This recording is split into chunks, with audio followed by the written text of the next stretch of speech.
Welcome to the Listening Time Podcast. Hey everybody, this is Connor and you're listening to episode 112 of the Listening Time Podcast.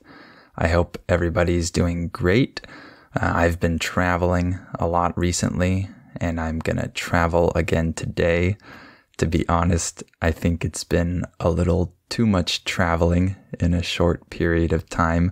So I'm excited for this trip that I have, but I'm also excited that after this trip, I'm probably not going to travel for a while and I'll just have a normal routine and have a normal life. I'm kind of looking forward to having that for a little while, but I hope that some of you have some interesting trips planned for maybe this summer or this winter, depending on where you live, which hemisphere you're in. Hopefully you get the chance to do some fun stuff or travel to some interesting places this year. And of course, I hope your English learning is going well. And if you're having trouble understanding native speakers and you need more help understanding fast speech, especially when native speakers reduce sounds and say things in a way that's very unclear or fast or shortened, then I encourage you to sign up for my membership so that you can get my specialized training where I help you identify these different reductions and sounds and patterns that will help you become a little more comfortable with fast speech. So click on the link in the episode description below this episode to join my membership and you'll get my listening practice seminars. You'll get that specialized training.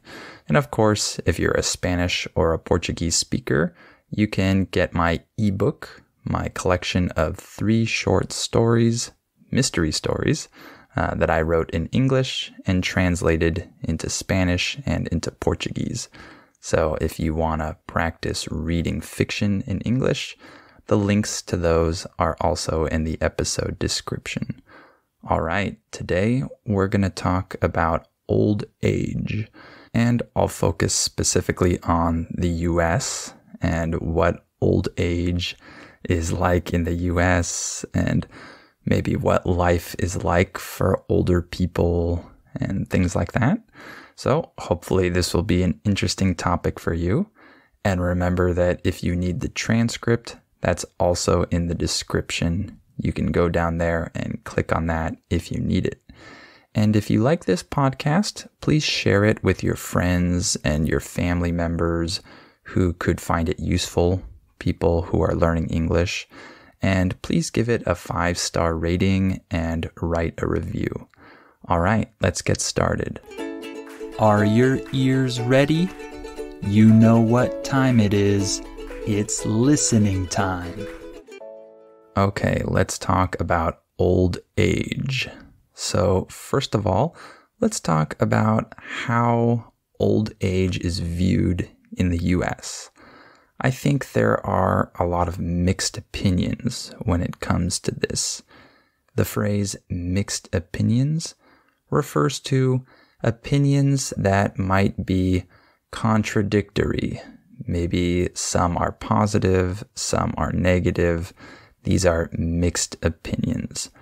So there are some positive feelings when it comes to old age. And I think one of the main positive things is that we tend to associate old age with retirement, with being retired and not working anymore.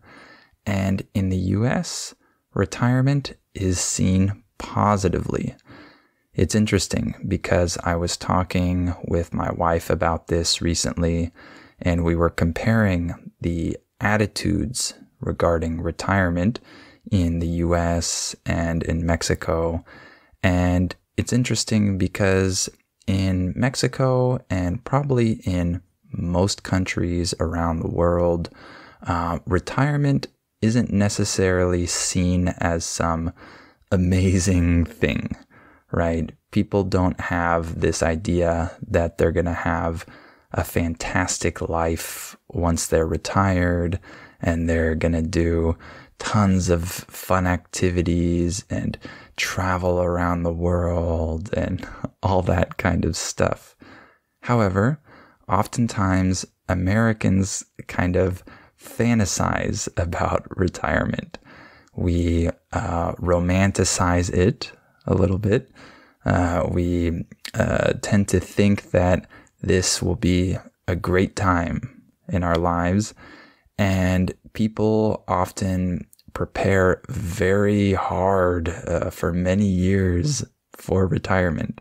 And once they're retired, they try to have fun and just enjoy their life to the max.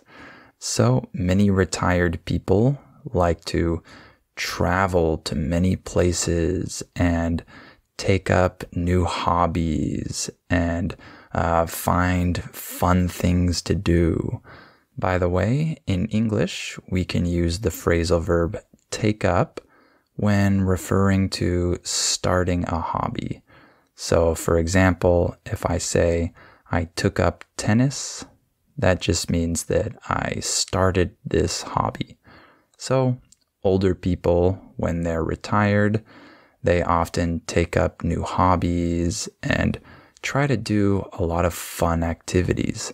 So, in that sense, this part of old age can definitely be seen positively in the US. However, there are also some negative feelings when it comes to old age, because in the US, just like everywhere else in the world, older people tend to have more health problems. So there are often aches and pains that people have to deal with. In English, the word ache refers to a pain that you have. For example, if I say I have a headache, I'm saying that I have pain in my head. So when you get older, you tend to have more aches and pains. Your body doesn't feel the same as it felt when you were younger. And you might have some more serious health conditions. You might have health conditions that don't allow you to have this really active lifestyle. So we never know what our health will be like when we're older. And so that can cause maybe some fear when it comes to getting older. So as you can see, there are some mixed opinions, mixed feelings, because on the one hand, when you get older and you retire, in the US, you can often have a lot of fun. But on the other hand, your body might not be in the best shape to have all of this fun. So it's not completely positive or completely negative. In terms of my view and how I view old age, I think that there are positives and negatives, of course. And I think my advice to myself would be to try to do well now in order to reap the benefits later. In English, when we say that you reap benefits, we're saying that you receive the benefits of something that you do now. And you reap those benefits, you receive them at a later time, usually. So this can be applied to your body. If you take care of your body when you're younger, then hopefully you'll have a better body in the future. And if you take care of your mind when you're younger, hopefully you'll be in good mental health in the future. And if you focus on your relationships when you're younger, hopefully you'll have good relationships in the future when you're older, and you'll have a good circle of people around you that are willing to help you in case you need help, and who you can connect with at that age. So hopefully I'm able to do those things. Next, let's talk a little bit about the living situation of older people in the US. So in the US, older people tend to try to be as independent as possible for as long as possible. This is just part of our culture. We are more independent than other cultures, and people really value being able to take care of themselves. Most people don't really want other people to take care of them, right? People here want to take care of themselves, feel independent, feel in control of their own life. That's one of the cultural elements here. So that also tends to apply to a lot of older people. They want to hold on to their independence as long as possible. So it's quite common for people here to continue living on their own, even when they're a little bit older, right? If people are 80 years old, but they're in great health and they don't need any help with their daily lives, it's possible that they might live alone, even if they're 80 years old. Of course, the older you get, the more likely it is that you'll need some help, right? But people in their 70s and even people in their 80s might still be very independent and might be able to do everything for themselves. So if they can, they tend to do that. However, sometimes they decide to go to a retirement community. These are communities or residential buildings that are designed for seniors.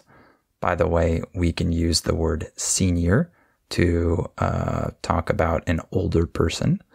So these communities are intended for seniors who can still take care of themselves mostly, but they might have very easy access to help or care if they need it in these communities.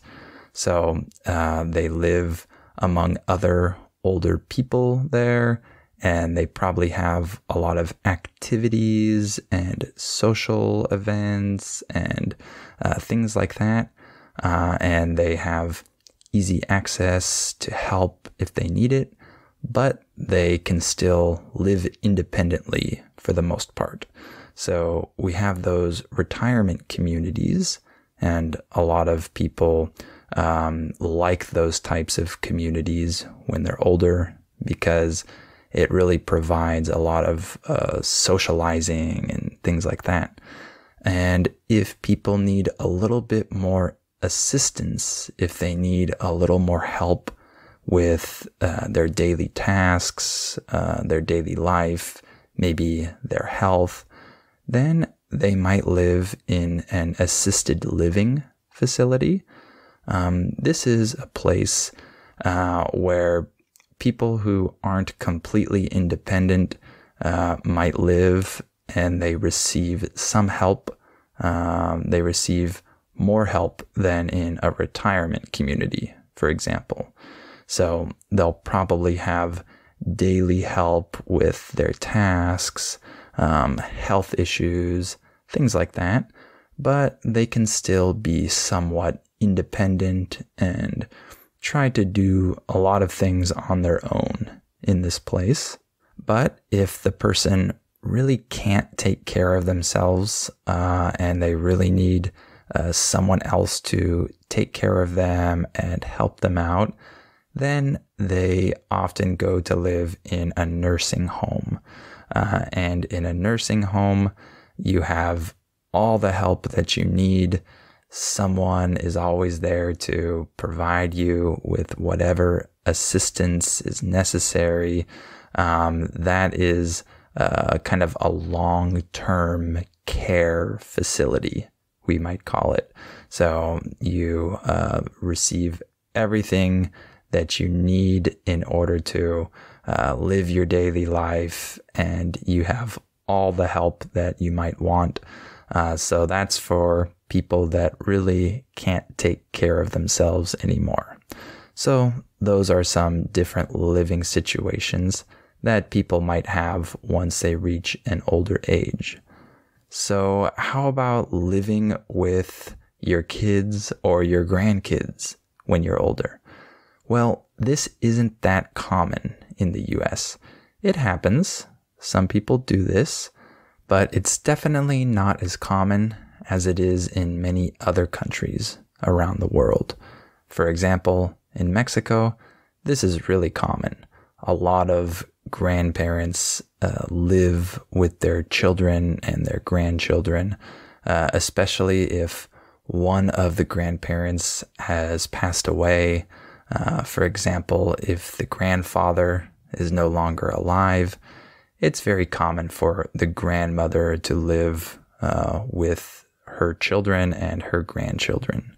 So that's common in many countries. However, in the US, it's not as common. When I was growing up, I remember that I had some friends who had this living situation. Their grandparents lived with them, but practically all of these friends that had this were children of immigrants. So their parents and their grandparents were from other countries, and in their countries, this was normal. So I can't really remember having friends who weren't the children of immigrants who had this type of living situation. So that should show you that it's not that common here. Again, people do this, and some people, they like this, but I would say that it's not the norm here. By the way, in English, we can say that something is the norm when we want to say that it's normal or it's the normal thing to do. So that's not the norm here. However, me personally, I tend to like the idea of having your parents live with you when they get too old to take care of themselves. That's something that I have always offered to my parents. If they need to live with us, then I think that they should. I think that if it's possible, that would be a nice thing to be able to do for my parents, since they took care of me all throughout my childhood. So I like that idea, but I would say that many other people might not like that idea. And so that really just depends on your own personality, your own preferences. Not everyone would agree with that, but that's kind of my opinion. And lastly, let's talk about some activities that older people might do. So in the US, older people are encouraged to take care of their health, and older people tend to be conscious that they need to exercise and keep their body in shape. And so it's really common to see older people walking early in the morning or at different times during the day. But I tend to walk pretty early in the morning. I like walking, and I see almost exclusively older people. I don't really see a lot of younger people walking around the neighborhood at this time. And that's because younger people tend to have to work or go to school or whatever. But you get my point. I see a lot of older people walking around the neighborhood pretty early in the morning. And they do this in groups sometimes, or they might do it with their spouse, but that's very common. And it's common for them to try to engage in light exercise. So they might have some exercise classes or programs. It just depends on their preference. And there are some sports that older people really like in the US. I would say the most popular sport for seniors in the US is golf. I love golf. I haven't played in years, but I still love this sport, and I hope to take it up again in the future. But if you play golf in the US, you notice that there are a lot of older people playing on the course. So this sport is not very hard on your body. So I think that's why it's a great type of sport for older people. And I sometimes see older people playing tennis too. Tennis is definitely harder on your body than golf. You definitely have to move more, but I think that a lot of older people can also play tennis and enjoy this sport. And I'm sure there are plenty of other sports that would be good options for seniors as well. And some older people like to garden. They might try to take really good care of their garden or their front yard or their backyard. And that can be a good activity for people. And it can be something that is even a little bit therapeutic for people. A lot of people like to garden because it's good for their mind. So that can be a great activity for older people. And of course, if they can, older people tend to like to travel. As I mentioned, people, once they retire, sometimes want to travel as much as possible with all of their free time. So that's another great activity. And of course, one other very common activity is spending time with grandchildren. That's obviously something that a lot of grandparents really like to do. All right, why don't we stop there for today? I hope this episode was interesting for you. Remember that you have the transcript available if you need it. And if you want to practice with the difficult sounds of English and you need help understanding native speakers when they speak fast, make sure to become a Listening Time member so that you can access my listening practice seminars and start to understand those concepts, those patterns a little bit better. So you can click on the link in the description to access those. That's patreon.com/listeningtime. And of course, if you're a Spanish or a Portuguese speaker, then check out my ebook to start reading fiction in English. All right. Thank you for listening to this episode, and I'll talk to you on the next episode of Listening Time.